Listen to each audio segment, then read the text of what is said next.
So far, in my exploration of the alleged phenomenon of cultural Marxism, I've referred to it more or less as a harmless bit of paranoid conspiracy theorizing that really has no basis in fact. I still believe that, to be perfectly honest. I think that the whole thing is something that's been invented by people who have to explain something that really may have no actual explanation. They need to see political correctness or Islamization or any sort of what they see as a threat to Western civilization encapsulated in one identifiable ideology, one identifiable group. You have to put a face on your enemy in order to come to grips with him. As I say, the theory itself is pretty crazy, and, well, people are free to believe whatever they like. I'm not religious, and I tend to think that a lot of religious views are pretty crazy, but I don't mind that people actually have them. Where I draw the line is when people believe in all these sorts of things, these crazy theories, and wed them to this sort of Manichaean worldview that the bad guys are winning and that civilization, the universe itself in some way, is under threat.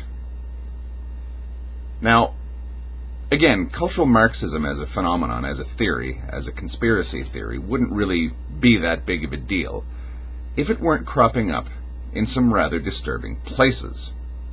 I'm going to read some passages that I've taken from Behring Breivik's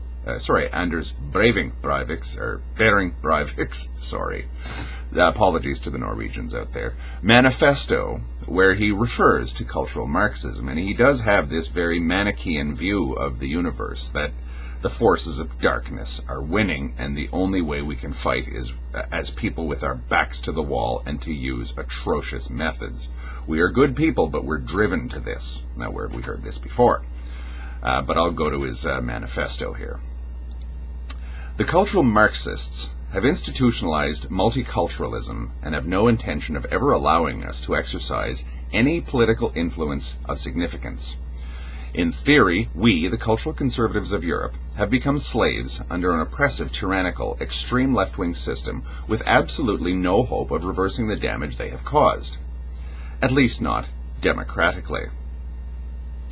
In another passage, he states, "It is meaningless to participate in the democratical process," democratical is his spelling, "when you are not allowed to raise important issues without being subjected to political and social persecution through stigmatization and ridicule.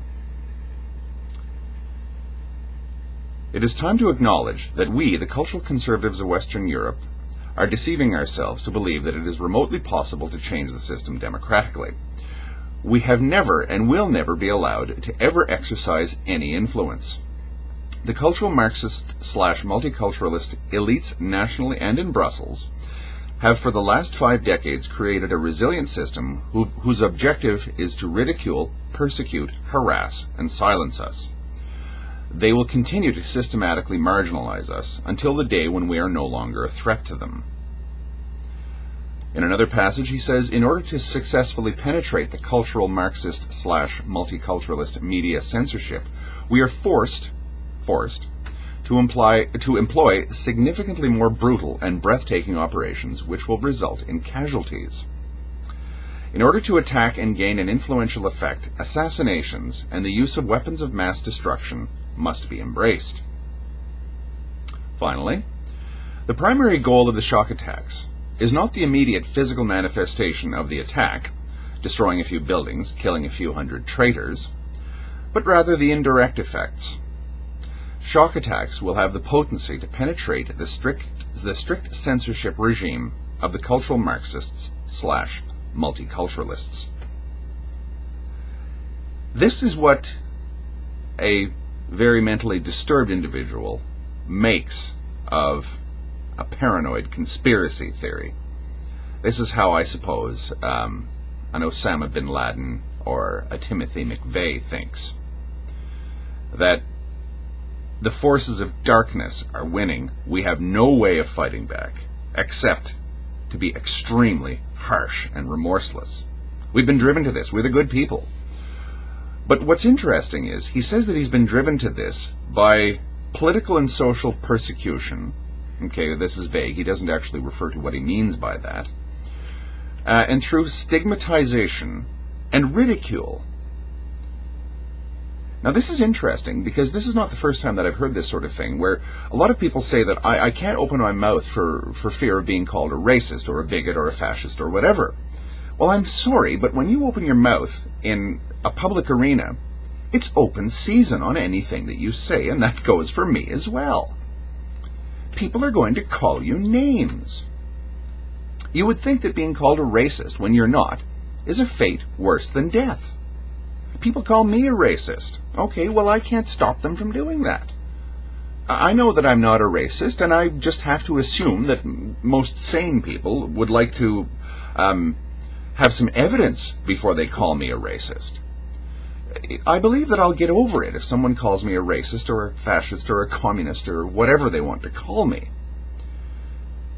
What really strikes me as insane in this cultural Marxism rage fest that the angry white male lobby, I suppose, in this world is now undertaking is the notion that you can be driven to mass murder and terrorism by being ridiculed or called a racist.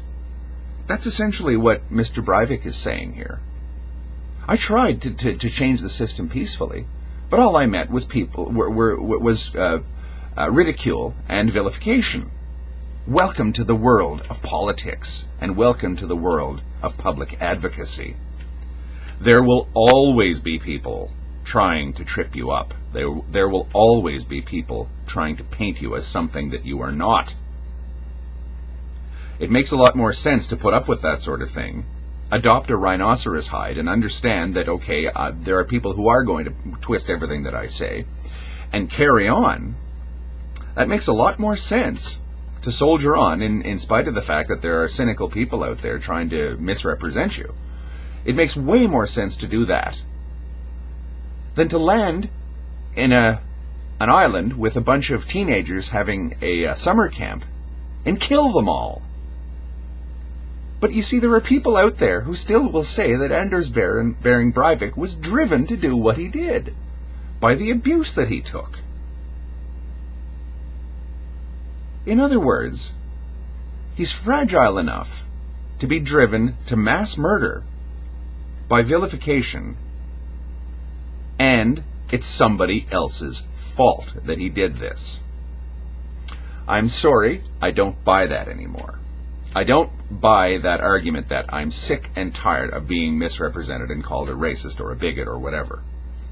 Get used to it. You step in front of a webcam, you start to write something that is going to appear in the public domain, people are going to do it. Don't you have the courage to face that if you actually believe what you're saying? Are your convictions that fragile that you're so easily driven to extremism or to apologize for extremism?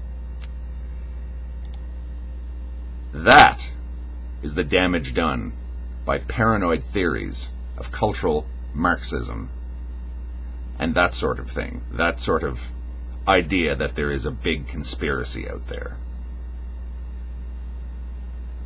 Thank you.